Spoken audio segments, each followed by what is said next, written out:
Hey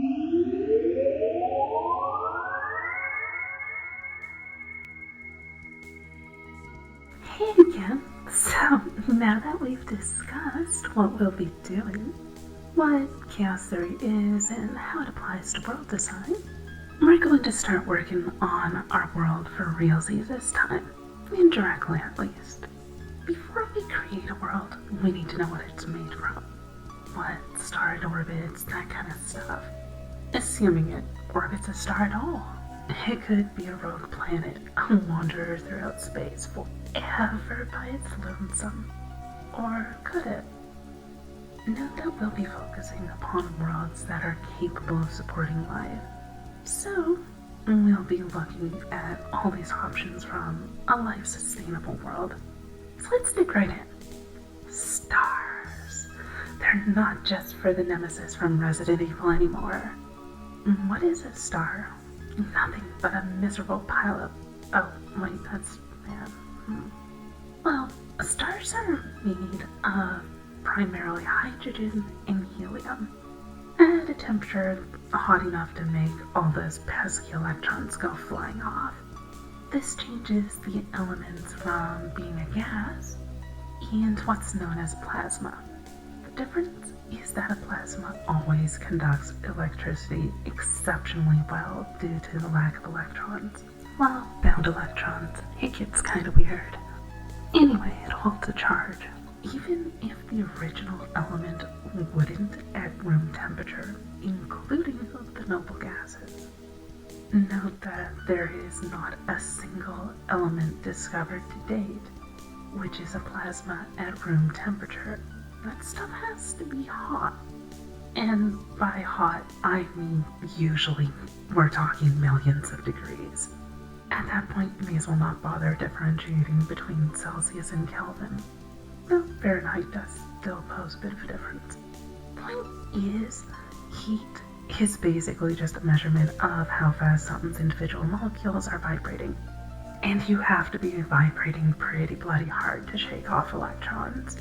The electric conductivity of a star is important, as that's one of the major tools needed to give our planet life.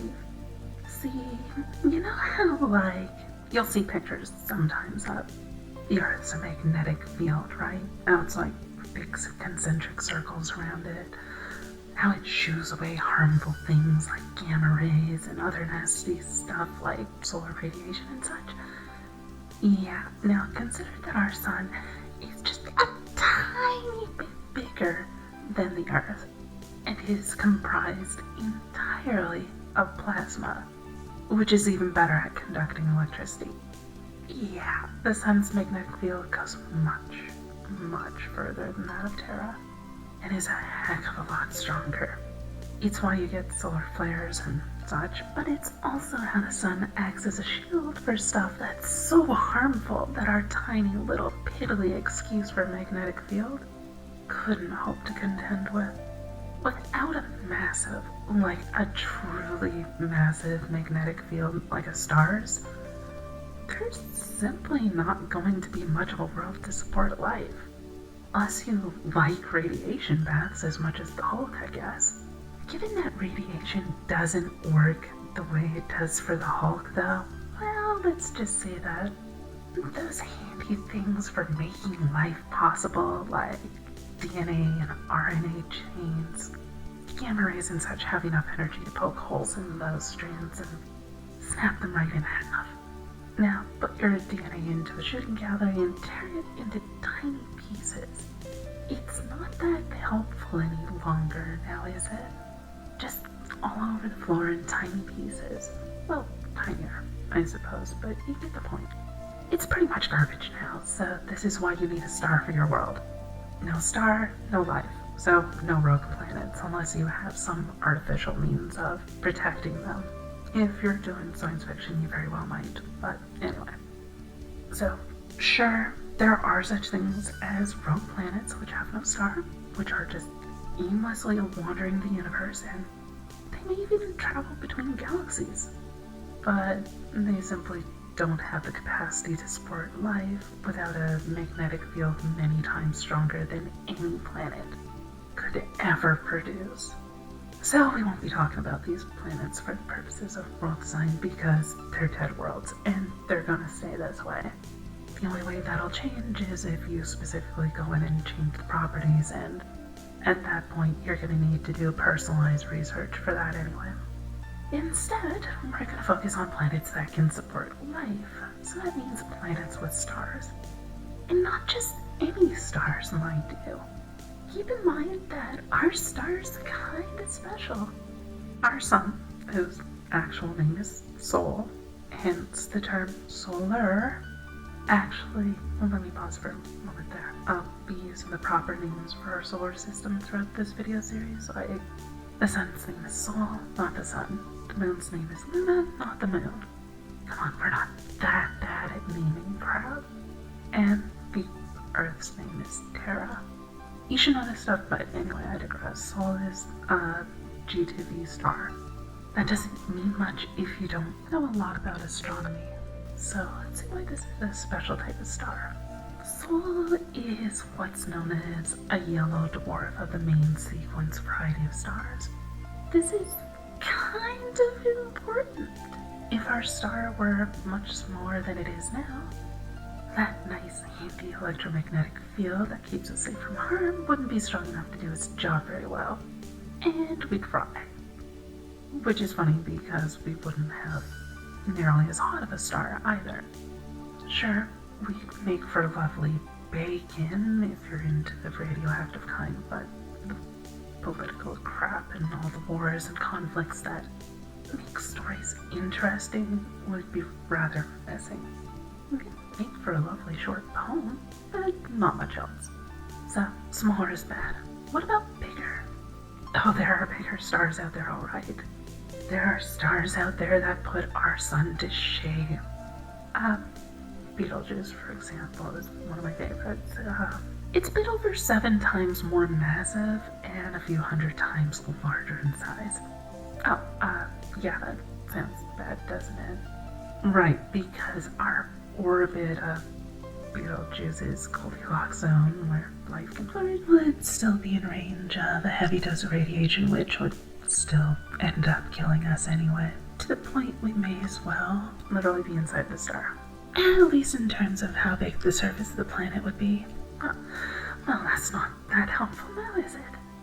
The other major problem with really big stars is that they tend to have rather short lifespans.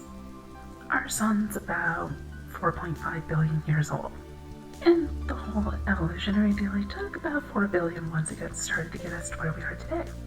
It's a slow, monotonous process, and that means lots of time. For a star like Betelgeuse, its lifespan is measured in millions of years, if that. It burns bright, and then poof, it's gone. Not good news for us, really, since our planet would disappear before it ever got started on the whole life thing. So we're stuck with a star roughly equivalent to a yellow dwarf. Much bigger, smaller goes pretty bad both ways. Now you can play with coloring your star something like change its temperature and size somewhat, and those things are fine. They can even have some pretty interesting effects on the planets you have. Make it a binary or even a trinary system with 2 or 3 stars orbiting each other.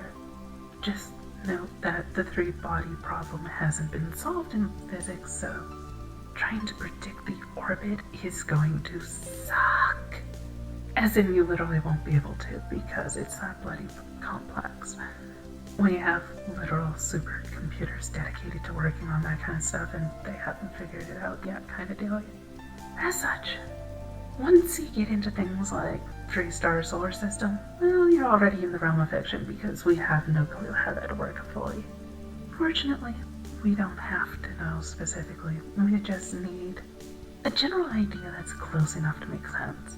So, if you want a solar system with 2 stars which orbit far apart from one another, and a little world that zigzags in between them in a figure 8, hey, go for it. That's how my own world of Dichotomera works in the Saorsa universe. Anyway, the point is, a little experimentation can be fun. And look into types of stars out there, as they'll make things more interesting. Google and Wikipedia, and any other source you can find out there, like physics journals, actual encyclopedias, and so on, are your best friends. Do a little research and you can come up with some pretty neat stuff. I won't go into the specifics though, since that's basically for you to do. Regardless, let's get back on topic. Stars. What are they good for? Absolutely nothing! Oh, wait, we just covered they're needed for life. Alright, well, there's another part of stars that's important to know. Two, actually, which are linked. First off, the rule is you can't get something for nothing. You can't create information without investing energy into it. Evolution means new information in the genome, so it has to get power from somewhere. Oh hey, that great big freaking fusion reactor up in the sky. Yeah, that'll do nicely. The fact that stars are fusion reactors is more important than you may suspect, however. It's not just the energy that's handy. See, way back, like Big Bang timesies we're talking about here, there was hydrogen and helium, and that's about it. Well, that's kind of boring. You may notice we have more than hydrogen and helium around. Funny that. It's almost like those other elements came from somewhere. Wait a second, doesn't fusion mean fusing atoms together into a new element? Oh, right, well, there's your answer. Ta-da, stars to the rescue again. Whoa! Yep, a star will convert hydrogen and helium into larger, more dense atoms over the course of its lifespan. All the way right up to iron, number 26 on the periodic table of the elements. And then iron's like, screw this, fusion's boring, I don't want it anymore. And the star's like, what? And then it gets really angry, blows blood vessel, except it's a plasma vessel, which we covered earlier, and it explodes. Okay, so maybe that's not quite how it works. But the point is that every element up to and including iron was created in the heart of a star via the process of fusion. There's a funny thing that happens when you hit iron though. The star starts to die. Our sun in particular, Sol, will swell up into a red giant and swallow Terra whole, up until the surface of the sun almost reaches Mars's orbit. Well, that sucks. Fortunately, it'll shrink back down again afterward, but it'll just be as a sucking little white dwarf that will have blown off its outer layer into a nebula made of everything up to iron. Now that's not the only kind of star out there. Those other ones, like Betelgeuse from earlier, yeah, they go on a different path. They're big. I mean like really big. Like they let their wasteman go and feast on all-you-can-eat buffets daily, like bigger than sumo wrestler big. This is important because those stars don't become white dwarves. They go boom. You know, nova. Well, they can go nova or supernova or even hypernova. Big bada boom indeed. The value behind this boom is that the process of such a boom goes way the heck past iron. Like, that gold your ring was made of? Nova. Titanium? Nova. Plutonium that powers the fission reactor that gives your house electricity? Hypernova. Big bada boom. Yeah, see, we're not a first generation star. We're not even a first generation planet. The longer time goes on, the more of the heavier elements there'll be. But there'll always be more of the smaller elements. Hydrogen and helium are still going to be excessively common, as will things like carbon. Yeah, it's possible for there to be silicon-based life, but unless something went really wonky, there's always going to be more carbon than silicon by many orders of magnitude, meaning that it's vastly more likely for life to begin as carbon-based just because of where their places are on the table of elements.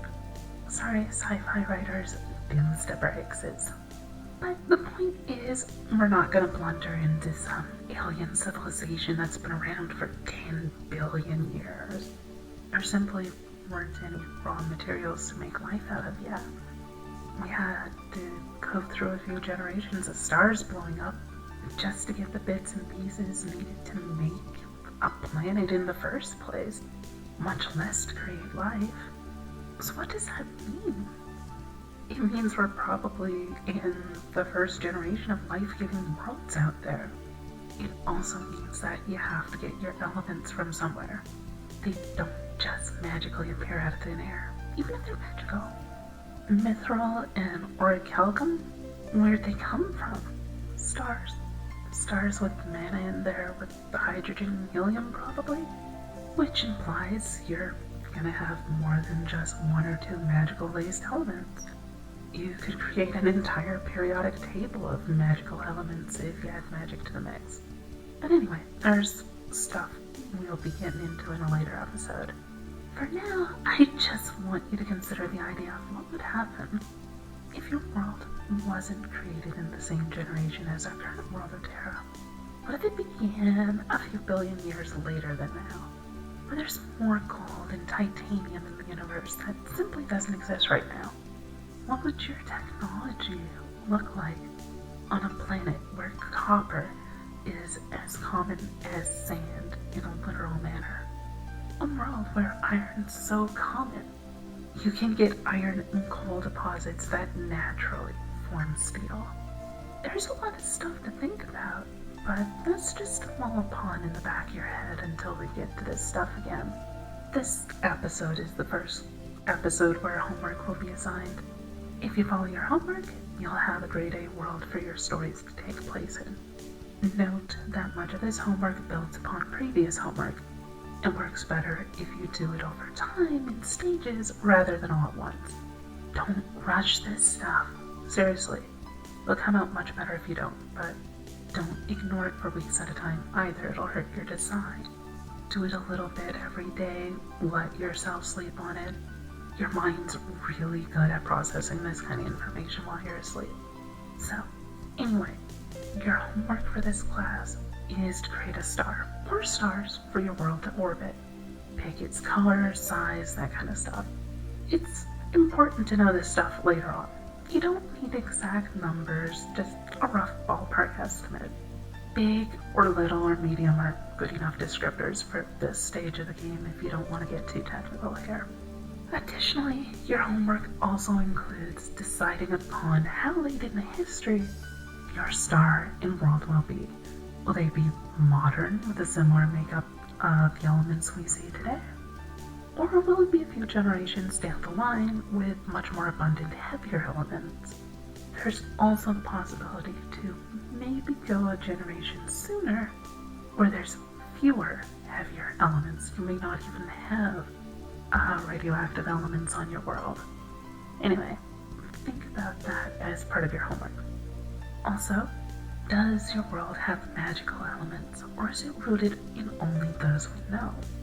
Are there science fiction elements like neutronium or unobtainium or whatever you want to call them? These are all questions you'll have to answer before we move into the next episode. Fortunately, as this is only the first day of homework, it's pretty quick and easy stuff, so no big deal here. Keep in mind that's not going to last, and the workload will gradually expand over time as it refers back to previous topics covered repeatedly. The more topics we cover, the more there is to cover again. So, yeah. Anyway, that's it for stars for now, though. Blah blah do, like, subscribe, Patreon, whatever dealy. I'm out. This video's long enough as it is already. So, I'll see you next time.